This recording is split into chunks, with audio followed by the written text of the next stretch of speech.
Assalamualaikum warahmatullahi wabarakatuh. Welcome to my channel CY40H. Masih bersama aku, Captain Yanwar. Salam satu jangkar.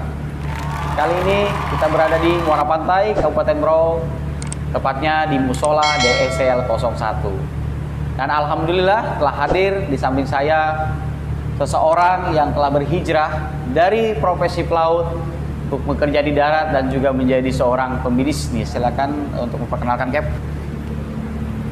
Baik, Assalamualaikum warahmatullahi wabarakatuh.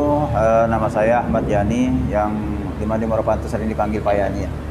Jadi dulunya adalah seorang pelaut, sekarang berhijrah bekerja di darat. Mungkin demikian secara singkatnya. Terima kasih Cap Yani telah memperkenalkan diri. Oh ya kawan-kawan, ada coach of the day. Untuk menjadi sukses itu lebih mudah, lebih murah, dan memenangkan daripada menjadi gagal. Hal itu akan bisa dilakukan karena adanya kebiasaan. Ya, kembali lagi ke topik utama kita tentang motivator seorang pelaut dalam meraih mimpi. Ini topiknya sangat luar biasa sekali ya di bulan Ramadan ini, Cap Yani. Mohon maaf ya, Cap. Boleh diceritakan nggak, Cap, tentang backgroundnya Cap Yani dulu sebagai pelaut seperti apa? Baik. Assalamualaikum warahmatullahi wabarakatuh, pemirsa channel Kapten Yanwar _48 ya, yang dirahmati Allah Subhanahu Wa Taala. Ya, mungkin saya akan cerita sedikit terkait dengan background saya sebelumnya, di mana adalah seorang pelaut ya. Jadi saya awal berlayar itu di awal tahun 2000 ya, tahun 2000. Kebetulan waktu itu ya tidak jauh-jauh, berlayarnya hanya di Kalimantan, sekitar Kalimantan dan sekitarnya. Kalimantan ya, Cap, sekitar Kalimantan. Oh ya, Cap, boleh diceritakan secara singkat lagi, Cap? Mohon maaf, sekarang kan sudah dikerja di darat ya. Kesan-kesannya di darat itu kan berbeda sama di laut ya. Mungkin bisa diceritakan secara singkat. Baik, ya, sebagai kita ketahui bahwa seorang pelaut, sebagaimana orang-orang tahu ya, ketika kerja di kapal itu ya mungkin kehidupannya memang sangat berbeda dengan teman-teman yang kerja di darat ya. Jadi pada saat melalui transisi antara kerja di laut terus turun ke darat itu kan butuh adaptasi. Di situ kesannya luar biasa di situ. Artinya kita mencoba mulai dari mengatur kehidupan sehari-hari yang dulunya jarang pulang. Mungkin waktu itu ya rata-rata lah pelaut mungkin sekitar setengah tahun rata-rata kontrak baru kembali ke rumah ketemu dengan keluarga. Nah di situ kan sangat luar biasa lah ya. Alhamdulillah ketika kerja di darat ya boleh dibilang tiap hari. Yang dulu waktu jadi pelaut itu istilahnya dalam 1 bulan kan biasanya kita cuti 1 bulan nih. 1 bulan di rumah itu sangat luar biasa lah, jalan-jalan apa segala macam, makan dan sebagainya, karena ya mengejar, karena 1 bulan ini ya harus dimanfaatkan sama-sama keluarga, mau pergi rekreasi, pergi cari makan dan sebagainya. Nah, ketika sudah menetap di darat, maka hal itu akan berkurang sendiri. Mungkin akan intensitas ketemunya sudah banyak, ya otomatis jalan-jalannya kurang, istilahnya ke hal-hal yang tidak perlu ya harus dikurangi. Dan begitu juga dengan yang masalah pengeluaran itu harus diatur dengan baik. Mungkin itulah suka dukanya ketika kita berhijrah dari seorang pelaut untuk bekerja di darat dan memulai kehidupan baru lah istilahnya. Terima kasih banyak, Cap. Mungkin itu menjadi pengalaman yang paling menginspirasi juga buat kawan-kawan yang akan mencoba dari pelaut menjadi kerja di darat. Tidak semudah yang dibayangkan. Oh ya, Cap Yani, saya dengar-dengar ya, Cap Yani kan ada usaha kecil-kecilan atau bisnis kecil-kecilan. Contohnya seperti reseller. Apakah gaji ya yang dari perusahaan ini tidak cukup? Mungkin bisa dijelaskan secara singkat Pak Yani mungkin. Ya, adapun yang penghasilan yang setim dari perusahaan, alhamdulillah lebih dari cukup lah, kalau kata orang lebih dari cukup. Namun ya sebagai manusia biasa bakat terpendam lah ya. Jadi saya memang itu punya suatu hobi mencari sesuatu lah yang dulu mungkin waktu jadi pelaut itu agak sulit ya, karena kita rata-rata di laut, di atas kapal, jadi sulit untuk mengembangkan bakat untuk berbisnis itu susah karena ya keterbatasan ruang lingkup. Ruang lingkup dan. Namun setelah turun di darat ini ya terbuka lagi, jadi peluang itu sangat banyak lah ketika memang kita kerja di darat itu. peluang bisnis banyak sekali. Nah, saya coba kembali ya. Jadi saya coba melihat beberapa peluang lah. Boleh saya tahu Cap tentang sudah berapa bisnis yang Cap tekuni yang sekarang ini ada?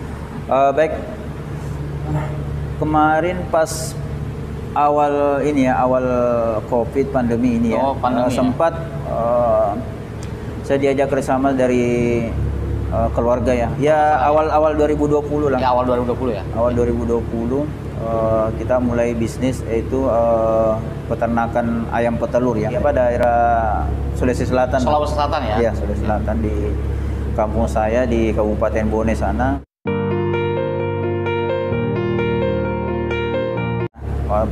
Dan waktu itu kan boleh dibilang telur itu tidak laku karena ada larangan lockdown lah kita istilahnya, kan ada larangan, tidak ada acara-acara yang besar lah, nggak boleh. Jadi otomatis kan pesta-pesta itu atau kegiatan-kegiatan yang bersifat undangan itu kurang.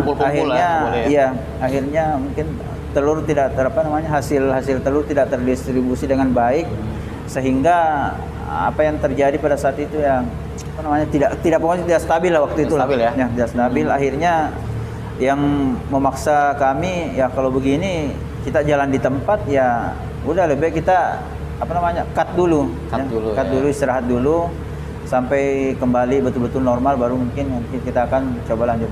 Dan dari 1 tahun lebih itu ya alhamdulillah banyak sekali yang pengalaman-pengalaman yang kami dapatkan, karena ya terus terang kami termasuk kelas pemula dan berani dengan banyak tanya, belajar lagi kan ya, awal lah banyak. Artinya, nanya ketika bisnis itu harus berani rugi lah ya, karena kan bukan berarti ya, itu utamanya tapi harus berani seorang lah, pebisnis itu jangan takut untuk rugi. Ya, insya Allah, yakin ya Allah. Nggak bakalan, kalau nggak takut rugi ya nggak bakalan jalan-jalan. Kalau takut bakal maju-maju. Nggak bakalan maju-maju. Nah, udah di situ terus. Di Muara Pantai ini mungkin saya dengar nih ada bisnis kecil-kecil. Ya. Kapriani. Di Berau ini peluang untuk bisnis sebenarnya sangat banyak ya, sangat banyak sekali. Kemarin ada teman menawari, ini saya lagi jualan madu nih. Oh, madu. Jadi jualan madu Masya nih. Allah, cocok sekali. Gimana kalau di Berau nih? Oh ya, kata saya kan di Berau nih bagus nih. Istilahnya madu tidak terlalu banyak ya, madu-madu yang ini kan. Oke, saya coba bagus ini ya. Awalnya ya memang ya untuk memasarkan itu kan perlu promosi-promosi dan sebagainya. Siap. Saya lihat potensi di teman-teman di kapal yang di Muara Pantai sini kan sangat mencari lah untuk madu itu, karena memang kita tahu bahwa madu itu adalah obat dan inilah biar kita strong tetap kerjanya. Nah, terus yang kedua lagi-lagi teman ada nawari, ini saya jual kurma nih. Oh, kurma. Nah, langsung terbesit, wah kurma nih mantap juga nih kayaknya kan. Jadi kurma itu dicari walaupun tidak dalam bulan puasa itu pasti dicari. Iya. Nah, memang istilahnya nilai kandungan vitaminnya itu luar biasa kan. Masya Allah. Jadi saya dulu waktu cerita sedikit ya, saya dulu waktu kerja di daerah Arab itu ya sering saya ambil kurma petik sendiri terus bikin jus dan itu segar sekali kan. Jadi sangat membantu meningkatkan daya tahan tubuh pada saat melawan cuaca panas dan sebagainya. Sangat segar sekali. Oh iya kawan-kawan, nah kali ini kita mau session promosi ya dari Kapriani nih tentang madu asli dan murni nih. Mungkin bisa dijelaskan Cap mengenai madu dan kurmanya Cap? Ya. Buat teman-teman sekalian, jadi ini madu jenis madu lebah liar ya.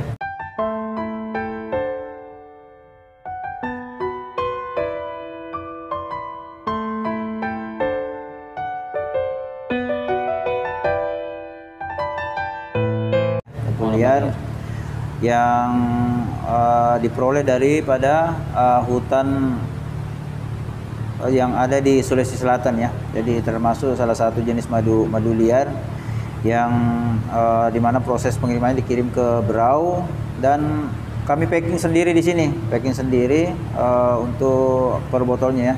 Jadi ini ukuran kita pakai gram, jadi bukan di atas mililiter berarti ya. Jadi ini kita sekitar 350 gram lah, 350 gram, 350 ya. 50 gram.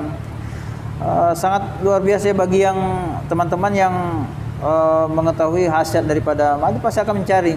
Nah, ini adalah salah satu jenis madu hitam. Ya. Terus yang kedua ini kurma ya, kurma. Jadi saya di Browse ini ada beberapa jenis kurma yang saya siapkan di rumah, termasuk yang paling laris ini nih. Yang paling laris ini jenis kurma Sukari nih. Sukari ya. Jadi kata orang nih yang viralnya itu jenis kurma Sukari ini adalah kurma sultan ya, para raja-raja. Iya ya. Para raja-raja, sehingga ini memang dari harga agak lumayan ya, agak lumayan dibanding dengan yang kurma ini. Kurma ini salah satu jenis kurma namanya kurma kolas ya, kolas. Ya. Namun dia tingkatnya tuh di bawah ini, di bawah kurma Sukari. Jadi di bawahnya ya. Khasiatnya kalau kita tahu sebenarnya kurma itu yang sering dicontohkan bahwa ketika kita makan kurma itu satu biji aja itu bisa tahan seharian energinya. Jadi cara-cara untuk mengkonsumsi kurma kan yang dicontohkan Nabi itu ganjil ya, jumlah ganjil dari 1, 3, 7 kurma ya. Ya tergantung kemampuan kita untuk apakah kita bisa makan sampai 7 biji ya. Luar biasa tenaga yang bisa. Nah, namun yang perlu nih bahwa ini kurma ini mengandung zat gula yang lumayan tinggi ya, itu sehingga memacu kita untuk punya tenaga ya. Itu yang mencukupi lah untuk nutrisi kita selama bekerja keras dalam sehari. Terima kasih banyak, Cap. Ya. Kira-kira kalau misalkan kawan-kawan mau mesan ke Cap Yani, gimana Cap cara mesannya ya? Bisa, mungkin sebagian besar sudah sudah tahu dengan kontak saya kan. Oh, kontak nomor handphone di sini ya. Bisa akses di Facebook atau bisa langsung WA ya. Karena saya tidak terlalu publikasikan, cukup di biasanya kalangan lokal saja ya.